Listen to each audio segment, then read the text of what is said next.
जय जय श्री राधा नवनीत प्रियालाल। स्वागत है आपका श्री भक्तमाल अमर गाथा की इस नवीन और दिव्य श्रृंखला के प्रथम एपिसोड में। मेरे प्यारे भगवत प्रेमियों, आज से हम जिस आध्यात्मिक यात्रा का आरंभ कर रहे हैं उसका नाम है प्रभु प्राप्ति के मार्ग का अनुसरण करने वाले भक्त। ये यात्रा उन महान आत्माओं की है जिन्होंने संसार के प्रपंच, कर्मकांड और मोह माया के जाल को काटकर केवल और केवल हरि चरणों को ही अपना अंतिम लक्ष्य माना। आज का ये पहला पुष्प समर्पित है एक ऐसे महान सम्राट को जो धर्म के नाम पर कर्म के जाल में फंस गए थे, लेकिन एक संत की कृपा ने उन्हें मुक्ति का मार्ग दिखा दिया। ये हैं आदिराज महाराज पृथु के वंशज श्री प्राचीन बरही जी। आइए श्री भक्तमाल के पन्नों को विस्तार से खोलते हैं और इस अद्भुत कथा का रसास्वादन करते हैं। श्री नाभादास जी वर्णन करते हैं कि आदिराज महाराज पृथु के विमल वंश में श्री हविरधानी की पत्नी हविरधानी के गर्भ से 6 पुत्रों का जन्म हुआ। इनमें सबसे बड़े और महाभाग थे श्री बरहिषद। ये राजा बरहिषद प्रजापति के पद पर आसीन थे और कर्मकांड यानी यज्ञ हवन में अत्यंत कुशल थे। इनकी निष्ठा यज्ञ में इतनी अधिक थी कि ये एक यज्ञ समाप्त होने से पहले ही दूसरा यज्ञ आरंभ कर देते थे।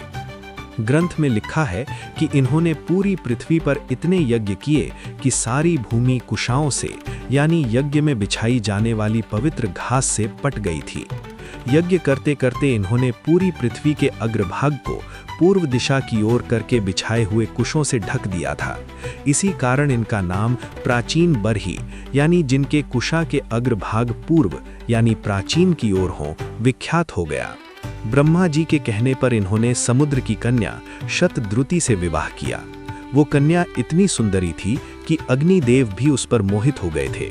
इनके गर्भ से राजा को प्रचेता नामक 10 पुत्र प्राप्त हुए। राजा प्राचीन बरही महान थे, दानी थे, लेकिन उनका चित्त कर्म कांड में बहुत बुरी तरह रम गया था। वे सोचते थे कि बड़े बड़े यज्ञ करना, आहुतियां देना और पशुओं की बलि देना ही धर्म है। वे मोक्ष को भूलकर स्वर्ग के सुखों की चाह में फंस गए थे।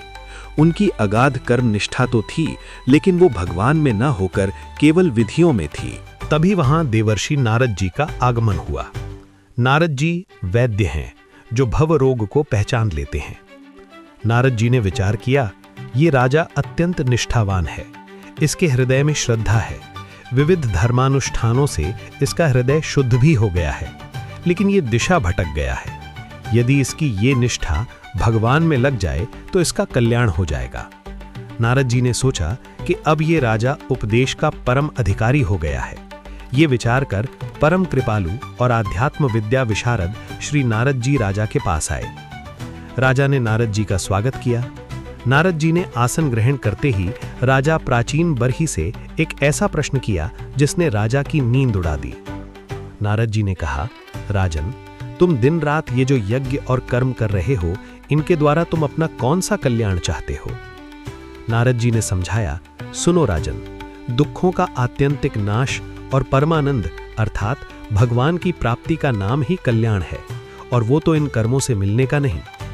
नारद जी ने वेद और उपनिषदों का सार बताते हुए कहा, नास्त्य अकृतः कृतेन अर्थात किए जाने वाले कर्मों जो विनाशी हैं से अकृत अर्थात नित्य परमेश्वर निश्चय ही नहीं मिल सकते। राजा प्राचीन बरही बुद्धिमान थे। वे समझ गए कि मैं कहीं गलत हूं।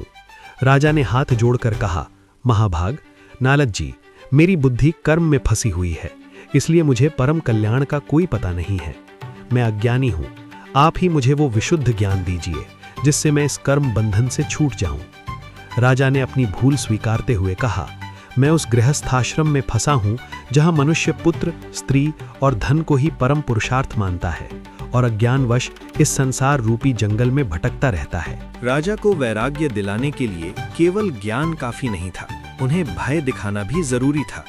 प्राचीन बरही ने स्वर्ग की कामना से बहुत से हिंसा प्रधान यज्ञ किए थे जिनमें बेजुबान पशुओं की बलि दी गई थी। श्री नारद जी ने राजा को दिव्य दृष्टि दी और आकाश की ओर उंगली उठाकर कहा, राजन, ऊपर देखो, आकाश में देखो। राजा ने ऊपर देखा तो कांप उठे। नारद जी ने कहा, देखो, तुमने यज्ञ में निर्दयता पूर्वक जिन हजारों पशुओं की बलि दी है उन्हें आकाश में देखो। ये सब तुम्हारे द्वारा दी गई पीड़ा को याद करते हुए बदला लेने के लिए तुम्हारी बाट देख रहे हैं। नारद जी ने चेतावनी दी, जब तुम मरकर परलोक में जाओगे तब ये पशु अत्यंत क्रोध में भरकर तुम्हें अपनी लोहे की सींगों से छेदेंगे और काटेंगे। सोचिए, पशु बलि का समर्थन करने वाला भी पतित हो जाता है तो करने वाले की क्या गति होगी। ये दृश्य देखकर राजा प्राचीन बरही का मोह उसी क्षण भंग हो गया। उन्हें समझ आ गया कि जिस स्वर्ग के लिए वे इतनी हिंसा कर रहे हैं वो असल में नरक का द्वार है। नारद जी ने उन्हें पुरंजन की कथा रूपक सुनाकर आत्मा और शरीर का भेद समझाया। इस प्रकार उपदेश देकर नारद जी सिद्ध लोक को चले गए। नारद जी के जाने के बाद राजर्षि प्राचीन बरही ने एक पल की भी देर नहीं की। उन्होंने प्रजा पालन का सारा भार अपने पुत्रों को सौंप दिया। उन्होंने राजपाट, महल और भोगों का त्याग कर दिया। वे तपस्या करने के लिए कपिलाश्रम को चले गए। वहां जाकर उन्होंने क्या किया? ग्रंथ कहता है, वहां उन्होंने समस्त विषयों की आसक्ति छोड़ दी। उन्होंने एकाग्र मन से भक्तिपूर्वक श्री हरि के चरण कमलों का चिंतन किया और अंत में उन्होंने सारूप्य पद अर्थात भगवान के समान रूप वाली मुक्ति प्राप्त किया। मेरे प्यारे भगवत प्रेमियों, श्री प्राचीन बरही जी का चरित्र हमें ये शिक्षा देता है, कर्म साधन है, साध्य नहीं। पूजा पाठ और यज्ञ तब तक ही सही हैं जब तक वे हृदय को शुद्ध करें। यदि वे अहंकार बढ़ाएं या हिंसा कराएं तो वे बंधन है। सत्संग का महत्व। हजारों साल के कर्मकांड से जो ज्ञान नहीं मिला वो नारद जी के 2 घड़ी के सत्संग से मिल गया। सच्चा कल्याण स्वर्ग जाने में नहीं बल्कि हरि चरणों में मन लगाने में है। आज का ये प्रथम अध्याय यहीं विश्राम लेता है। कल हम इस श्रृंखला के दूसरे एपिसोड में प्रवेश करेंगे और दर्शन करेंगे एक ऐसे दयालु राजर्षि के जो एक छोटी सी मछली पर दया करके भगवान के मत्स्यावतार के प्राकट्य का कारण बन गए थे। एक बार वे नदी में तर्पण कर रहे थे कि उनकी अंजलि में एक नन्ही सी मछली आ गई।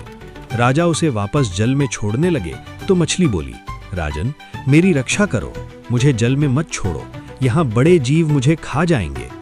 राजा दया करके उसे अपने कमंडल में ले आए, लेकिन देखते ही देखते वो मछली कमंडल में बड़ी हो गई। राजा ने मटके में डाला, वो वहां भी बड़ी हो गई। सरोवर में डाला, वो उससे भी बड़ी हो गई।